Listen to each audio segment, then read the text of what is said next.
It's 2022. I remember seeing this trailer for the first time, and my thoughts were mostly just that, wow, I can't believe Game Freak is actually doing something new and interesting with the Pokemon IP. But that's exactly what they were doing. New ways to interact with the world of Pokemon, a way that makes the world feel more alive, with better written characters, interesting gameplay, more graphical and stylistic changes that are all for the better. And in the end of all, this game ended up being my favorite Pokemon game of all time. Now we go forward 2 years and we get our first reveal of the second game in the Pokemon Legends line.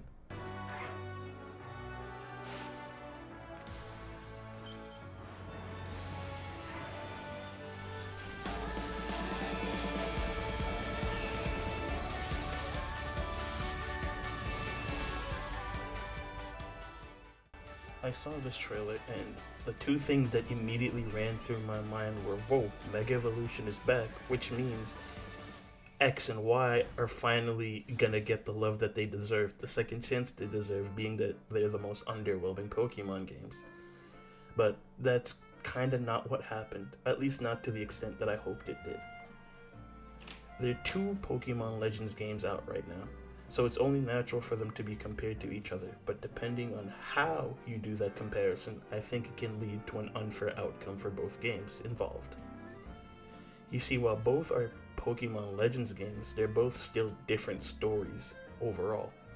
Pokemon Legends Arceus is by definition a Pokemon game whose story is in the style of an epic, kind of like the Odyssey to a degree.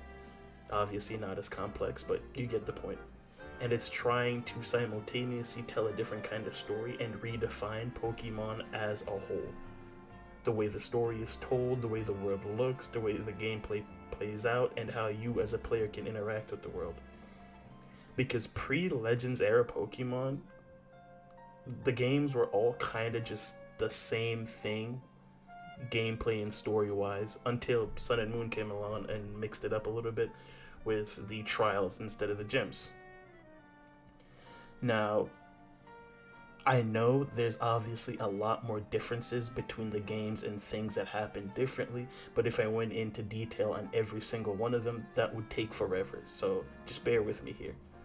The Legends games take it a bit further though. Legends Arceus built up the groundwork for these games for what they are and became the standard, an open world game, more interactive catching mechanics, a different style of battling with the speed and power sets, and then here comes Legends ZA. That game on its own didn't really have to do much at all because it had all the groundwork that Legends Arceus laid, so it just had to stand on its shoulders. So remember when I said Legends Arceus is more of an epic? ZA is a lot more confined. I say that in reference to both the world and the story. When you boot up the game the first time, you'll notice that as you play, you're kind of just stuck in Lumio City, which, I can't lie, the city does get boring and the buildings all do look the same. And it's sad that you don't get to explore all of Kalos, right? I get it, I miss it too, but to a degree, I think that's kind of like to be expected with the kind of story that they're trying to tell. Because ultimately, if you go back to those games, the majority of the story kind of just happens in Lumios. Sure, you leave and explore the region just to do the gym battles, and that's about it. But there's still interesting locations, so I don't think that's fair for them to cut it out. But I'm just trying to judge the game for what it is and not what it could be, because if we were to take it to its logical conclusion, it would end up being underwhelming. So while it is a shame that it isn't what it could be, it's just kind of it's pretty solid for what it is. I enjoyed it a lot, at least. Like, to start off, right? I think this game has the best written, most fleshed out, and well designed characters of any Pokemon game ever.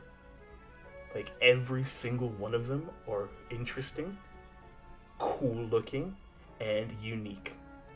And all of them have an incredible, or at the very least, decent role to play in the story.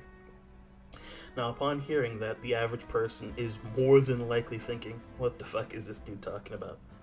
And I'm gonna be honest. Let me ask you this. During Pokemon Platinum, what does Cynthia actually do from show up 3, 4 times, aura farm, leave, and then you fight her at the championships, beat her, and then that's the end of it? Now, I said comparison can be unfair at times, and I know that you have other characters in the Pokemon games that matter. Like in Platinum, there's Cyrus. And in the overall Pokemon mythos, there's characters like Ghetsis, N, Lucibine, etc. But the thing is, each of the games where those characters are from, those characters are standouts. Those are individuals or pairs at best. Whereas Z8, almost every major, not even almost, all major characters that play a part in the story are on that level in terms of writing, character design, and dialogue. Like, you have characters like Corbeau, Naveen, Jusant, Lebanet, Grishel, and Gwyn, right? Every single one of the characters that I noted, amazing design, amazing story, amazing lines, amazingly written with amazing interactions between each other and the rest of the cast, right? Now, I have some side notes, only one of them really leads into the rest of the video. Jusant and Lebanet's dynamic is something that I absolutely fucking adore. I love it to death. Like, something about their personalities, their dialogue, their designs, the way they interact is just something that's so unique to me that I genuinely can't get enough of it. Not to mention her theme. Like, holy. Just listen to this.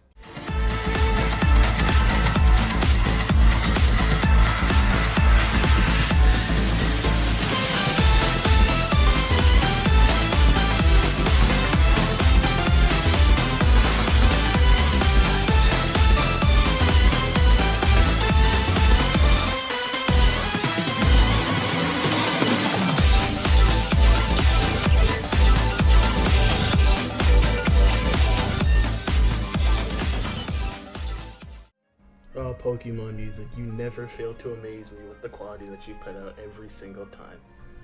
But on to the next point that I was going to make. Gwyn, right? I was talking to a friend of mine, and he was saying that it felt like this character kind of just popped up out of nowhere, and I was wholeheartedly disagreeing with them. And as we talked, that's when it hit me, right?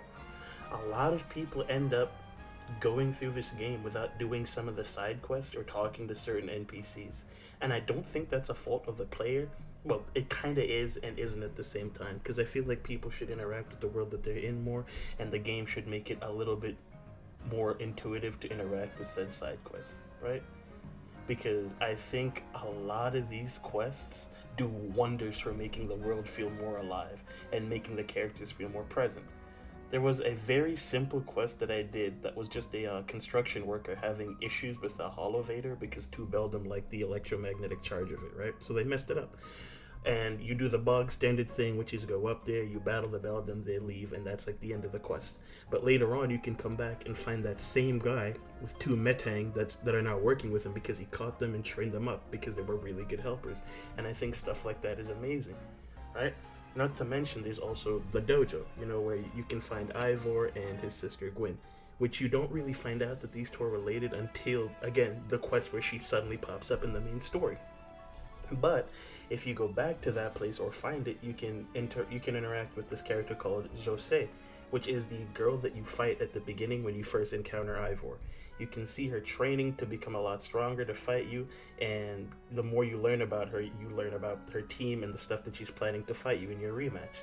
Not only that, she's the same NPC that teaches her Pokemon Plus moves, and you can fight her as one of the players in the ZA Royale.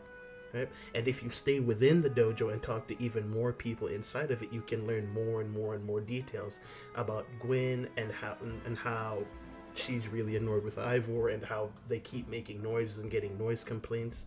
You can even do I forget which exact quest it is, but it's another side quest where you can find out that Gwyn and Kanari interact with each other a lot. Right? You can also encounter or re-encounter the lady that you talked to before you did the Rogue Mega Halucha quest, and you can find her there on the same roof after you beat the Mega Halucha, fighting with him, training with him to become a stronger trainer, and it's been waiting to fight you again just to prove that it's gotten stronger. And there's even a stupid one where you go, I forget which zone it is, but it's the ice zone. You can meet this lady, her nummel's been frozen completely solid. And all you have to do is hit it with a strong fire type move to free it from the ice, right? Even the Pancham that stole your luggage from the beginning of the game comes back and makes a second appearance.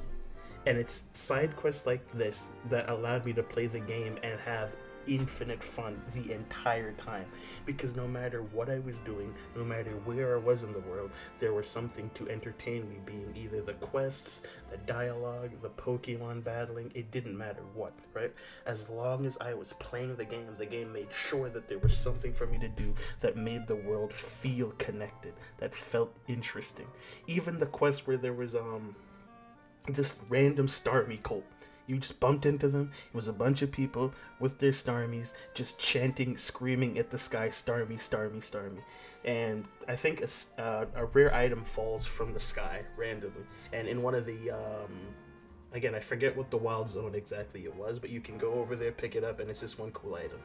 Like, a lot of these do wonders for just breathing life into the world and making it feel more realistic and more interactive. Like, it doesn't completely make the game a 10 out of 10 wonderful experience, but at least for me personally, it drastically increased my enjoyment of it, and I wish more Pokemon games continue to do this going forward. But I touched on it briefly just now. Holy, do I love the Pokemon battles from this game. Like, oh my god, this shit is so good. Like, unless you've been watching with your eyes closed, you've been seeing the battle footage that I have fighting Jusant in the back there, and you get to see a little bit of details of what I'm about to touch on. Like, I love it. I love it, I love it, I love it, I love it to death. Timing a switch in or out just in time to dodge a move, or abusing the iframes you get from clicking a Mega Evolution to just be immune to a super damaging move, or using it to take advantage of a move that the opponent is using that has a lot of end lag, or even being able to just ambush someone's Pokemon during the Infinite Royale at night. Every single aspect of the combat is just so damn fun. Like, I genuinely love it to death, and it is probably my favorite, like, change Pokemon has ever fucking done, like, ever. Not only that, but if you're not paying attention to some of the NPCs, they can really put belt to ass. Like, when I was fighting Grisham or Zygarde, those were amongst the hardest and most fun battles for me in my entire time I've ever played Pokemon. And the only thing that has ever come close is Ultra Necrozma, Volo, or that one room in Black and White where Cynthia ambushes you. And I genuinely, really, and truly hope to God that this is what Pokemon battling is like going forward.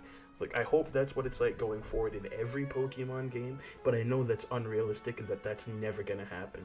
So I'm at least reaching for it being what Pokemon battling is like going forward in all the Legends games. Like, originally I would want it to be every Pokemon game, like the mainline series games are like this, and they leave the traditional battling style behind in leave it behind in Pokemon Champions. But yeah, I know that's never gonna happen, especially with people's current opinions on Pokemon Champions. But that game is only gonna get better with time and updates, and this video is not about that, right? You see, I love Pokemon. The designs of the Pokemon, the music, the world, the characters, everything about it are all just amazing, and it really drew me into the franchise.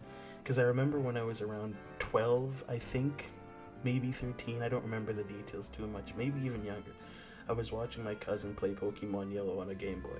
I didn't really know what was going on, but all I remember is seeing Beedrill's design and then seeing Venusaur, and I think it was a Nidoking, and I just knew from that moment in like the bottom of my soul that this was something I had to have, and I had to have played it.